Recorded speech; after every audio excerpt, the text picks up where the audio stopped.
Good question. July. July. Okay. So we have Pretty soon.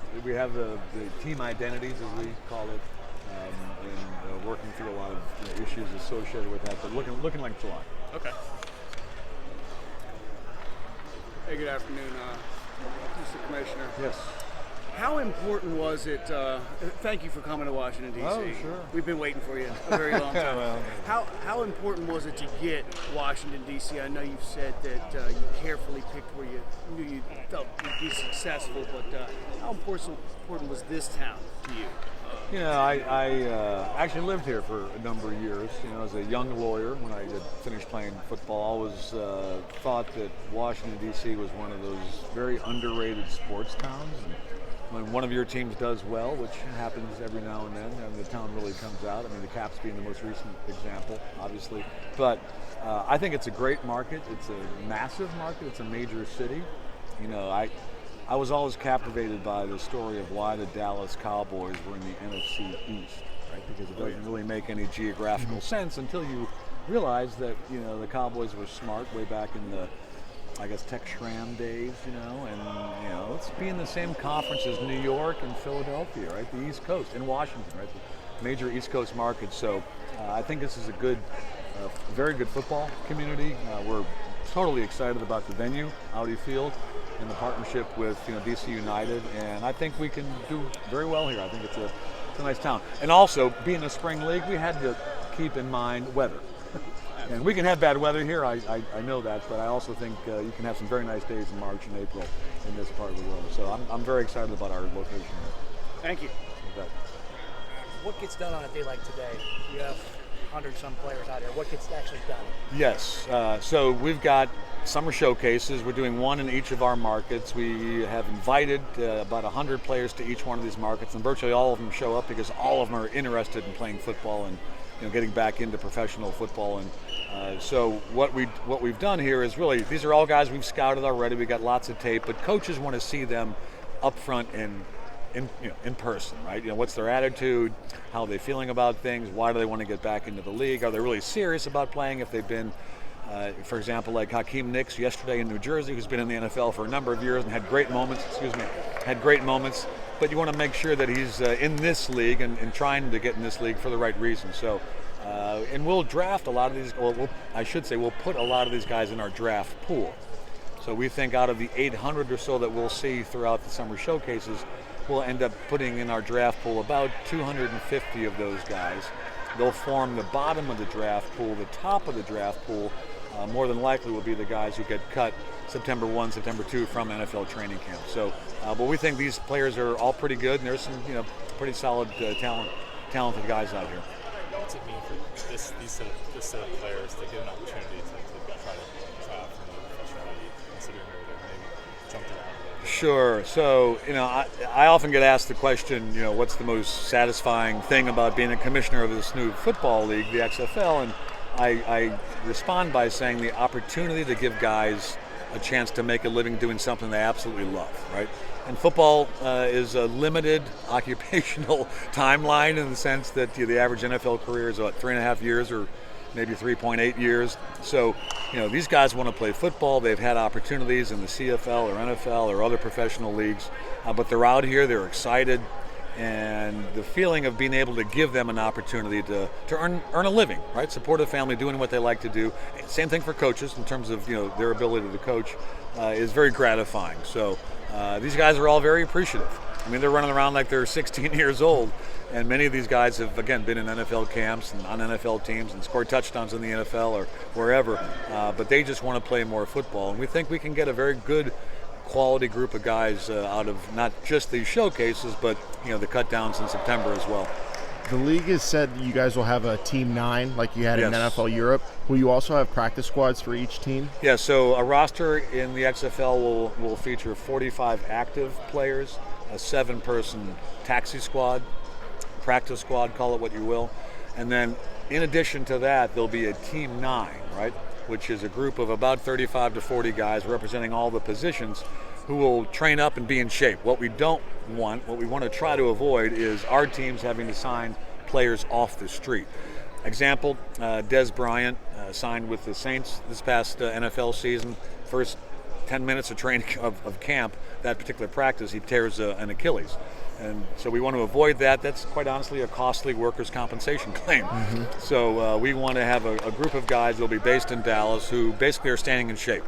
And they may, they're going to definitely be in shape. They may not be quite as good as the guy that they're going to replace because of injury, but they can come up. They're healthy. They're fast. They're playing good football. They've been trained up. We think that because of our 25-second play clock, that our game is going to require, quite honestly, a little bit better conditioning than what some of these guys may be used to in the NFL or the CFL. So it's important that these guys are in shape. And it's hard to stay in football shape on your own. That's sort of one of my beliefs. You need to be around others. So our Team 9 is basically a large replacement squad. And as those guys get pulled up to the active rosters, we'll replenish that Team 9. So will those Team 9 players be assigned by the league to a team that gets an injury, or does the team's front Team office decides. decide? Team Okay. decides, yes. Head coach and team personnel guys will decide. You said they're based in Dallas. They'll be based in Dallas, yeah. And that's basically because it's halfway, between us. Yeah.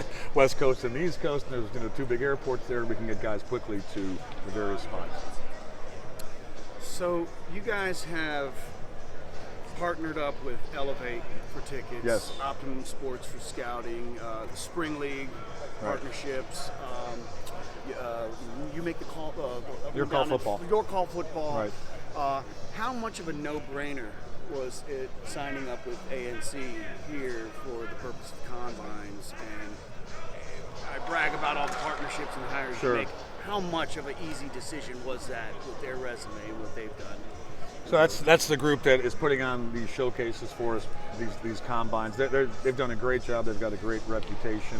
We had the ability as a brand new startup league not to replicate everything and hire a bunch of people, but to tap into those existing groups that are very good at what they do, whether it's running a combine or scouting or with Optimum or any of the other sort of functions that we need. So we made the decision, instead of hiring up and having more full-time employees than we really need, let's kind of partner with those groups that do what they do very well, and I would, Steve Austin and his team do an awesome job. So we're very happy with it. So what will the XFL do as far as the players from the past?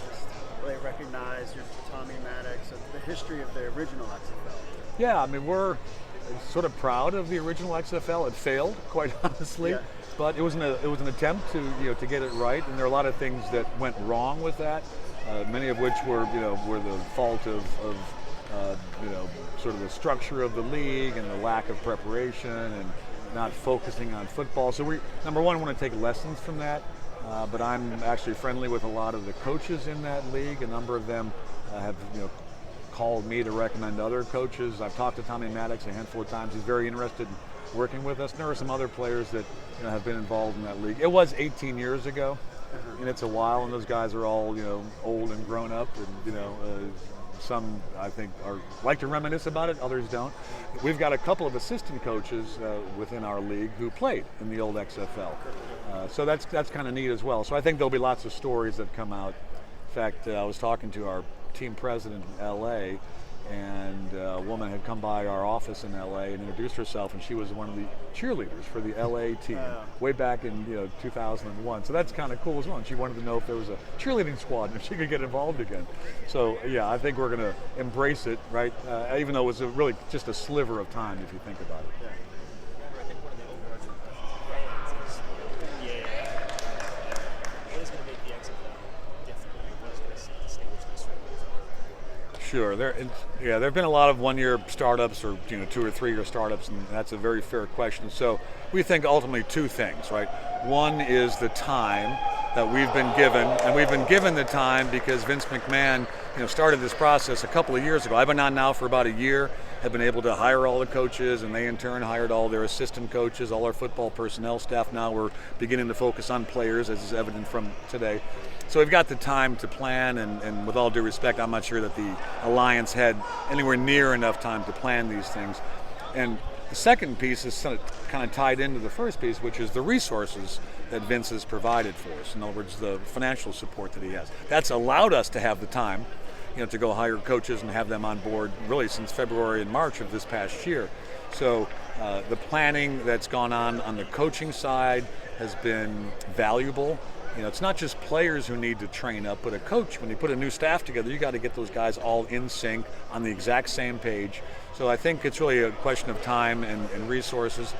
And then I would say in our case, maybe a third differentiator, and a very important one, is our broadcast arrangements. And we've got 4 games a week, 8 teams, 4 games a week, but we'll have a game of the week on ABC, game of the week on Fox, game of the week on ESPN, game of the week on FS1, Fox's cable, sports cable, fully distributed cable channels. So I think we'll have incredible visibility, probably second currently to anybody but the NFL or major college ball.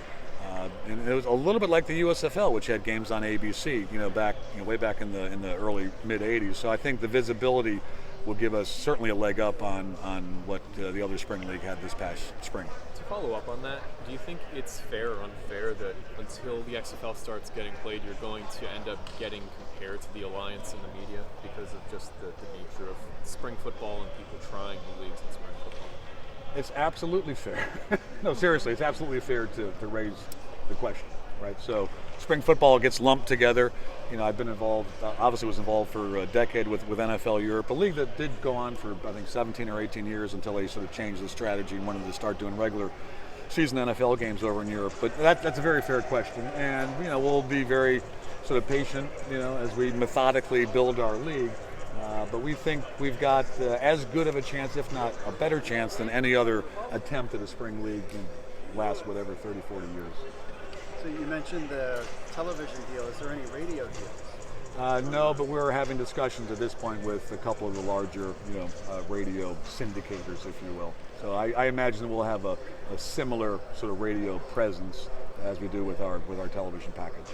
Does the league plan on partnering up with an outfitter? Will there be an apparel partnership? We've had some discussions with the apparel folks. We've had some discussions with the manufacturers of the uniform directly that the apparel providers use. So short answer is nothing to report yet, but we're working on those as well. Another question about where is the championship game going to be played? We don't know yet. We have a little group of folks at our league staff that are looking at the various options. I think more than likely it'll be a U.S. city. How about that? Would it be one of the 8 cities? Or I mean, that's an option. There are some truly neutral sites that we could look at as well. We haven't really come to a conclusion at this point. This is a nice facility here. Oh, it's awesome. Absolutely. There's similar places. I live right over in Montgomery County, Maryland, work in the city. There's places all over the DMV. Is this one of the places that you're thinking about making this team in XFL, the Washington, D.C. based team, as their practice facility? I've heard RFK Stadium. Yeah, so more than likely we'll be at RFK, right, during the day. This can be an inclement weather location for us. I mean, this is an unbelievable facility. I was blown away the first time I saw it. As a former NCAA guy, I've been around to a lot of college facilities, some of which are very, very nice. This is unbelievable. It's super impressive. So I think we'll have the opportunity during inclement weather, to train here, and we'll have some of that, given when our training camp is and when the season is. But I think we need also to play in the elements that we'll be playing in, the practice in the elements that we'll be playing in during the games. Get them out here. That's right. Yeah. All right. We're good. Thanks very much. Appreciate it.